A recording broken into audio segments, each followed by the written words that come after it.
आज हम आप सबके लिए हरियाली त्योहार को लेकर एक व्रत कथा सुनाएंगे।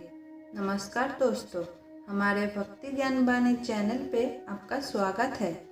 दोस्तों, श्रावण माह पे आने वाली अमावस्या को हरेली मतलब हरियाली अमावस्या या श्रावण अमावस्या कहा जाता है।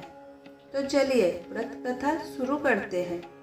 एक समय की बात है, एक राजा उसके दोनों पत्नी के साथ रहता था। एक दिन छोटी रानी राजा के कक्ष में जाकर उसके लिए लाया हुआ मिठाई चोरी करके खा लेती है। जब ये बात राजा को पता चला तो छोटी रानी सारा दोष चूहों के ऊपर दे देती है। फिर चूहों को गुस्सा आ जाता है और बोला, एक दिन छोटी रानी को सबक सिखाना पड़ेगा। हम चूहों पे झूठा इल्ज़ाम डाली है। कुछ दिन बाद जब कुछ मेहमान आए थे राजा से मिलने, रात में वो मेहमान अतिथि कक्ष में सोए थे। तभी चूहों ने बदला लेने के लिए छोटी रानी का कपड़ा मेहमानों के कक्ष में रख दिया। सुबह जब नौकर लोग वहाँ साफ करने जाते हैं तब उन्हें छोटी रानी की कपड़ा दिखता है। ये बात चारों तरफ फैल जाती है और छोटी रानी के चरित्र पर दाग लग जाती है। तब राजा उसे अपने महल से निकाल देता है।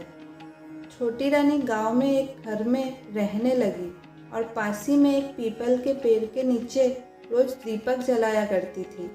एक दिन राजा जब शाम को शिकार से लौट रहा था तब उसे उस पीपल के नीचे कुछ चमकता हुआ दिखाई दिया, लेकिन राजा को कुछ समझ नहीं आया। फिर राजा अपने सैनिकों को भेजा इसका राज पता करने के लिए। राजा के सैनिक पेड़ के ऊपर शाखाओं के बीच में छुपकर बैठे हुए थे। रात होने लगा। तब सैनिकों ने देखा दीपकों में आपस में बात कर रहे हैं। एक दीपक दूसरे दीपक से पूछा, तुम कैसे यहाँ आए हो? तब दूसरा दीपक बोला, मैं राजा के महल से आई हूँ। राजा का छोटी रानी रोज यहाँ आके दीपक जलाती है। आज श्रावण अमावस्या हरियाली अमावस्या है। आज भी आई थी छोटी रानी, लेकिन राजा ने उसे महल से निकाल दिया है। फिर पहला दीपक पूछता है, क्यों निकाला? तब वो बोला, एक दिन छोटी रानी राजा के कक्ष से मिठाई चोरी करके खाई और चूहों पर इल्ज़ाम दे दी थी। तभी चूहों ने भी बदला लेने के लिए उसका कपड़ा अतिथि कक्ष में रखकर उसे गलत साबित किया। ये बात सैनिकों ने जाकर राजा को बता देते हैं। फिर राजा को अपने गलती का एहसास हुआ और छोटी रानी को दोबारा वापस महल ले आते हैं और उसके बाद से दोनों खुशी खुशी रहने लगे।